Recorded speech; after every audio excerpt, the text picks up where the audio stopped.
ఇళ్లు లేవు, స్థలాలు లేవని వెటకారం చేస్తున్న వారికి సరైన సమాధానం చెప్తామన్నారు మాజీ మంత్రి బాలినేని శ్రీనివాసరెడ్డి. త్వరలోనే ఆడపడుచులకు చీరలు పెట్టి ఇళ్ల పట్టాలను అందిస్తామన్నారు. ముఖ్యమంత్రి జగన్ చేతుల మీదుగా ఇళ్ల పట్టాలు పంపిణీ చేసి ఇచ్చిన మాటను నిలబెట్టుకుంటామన్నారు. అన్ని నియోజకవర్గాల్లో గెలిచి తీరుతామన్నారు బాలినేని శ్రీనివాసరెడ్డి.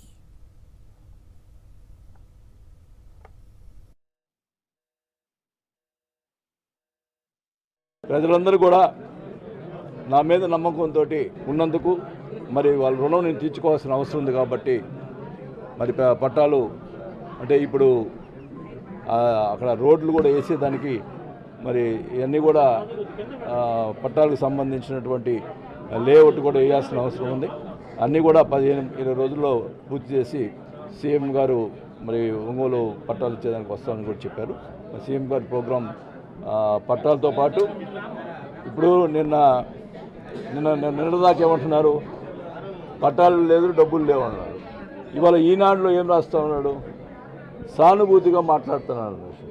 అంటే పేదవాళ్ళకి పట్టాలు ఇవ్వడం కూడా సానుభూతినా ఏంటి నాకు అర్థం కావట్లేదు. మొన్నటిదాకా వీళ్ళు ఇవ్వలేరు అని రాశారు, ఈరోజు ఏమన్నా పేదవాళ్ళకి సానుభూతిగా మాట్లాడుతున్నాడు, సానుభూతి కోసం మాట్లాడుతున్నాడు. అంటే నువ్వు ఎందుకు ఇవ్వలేదు, మీరు ఎందుకు ఇవ్వలేదు? ఈ 25,000 మందికి పట్టాలు ఇవ్వటం కాదు, వాళ్ళందరూ కూడా ఇన్ఫ్రాస్ట్రక్చర్ తోటి అన్ని కరెంటు అన్నీ వేసి 25,000 మందికి ఇల్లు కట్టించేదాకా నేను నిద్రపోనని కూడా చెప్తా ఉన్నా.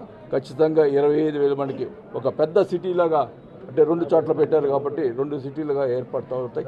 ఏదైనా కానీ సామరస్యంగా వెళ్ళిపోతాయి. అన్ని నియోజకవర్గాలు వైఎస్ఆర్ పార్టీ గెలుచుకుంటారు.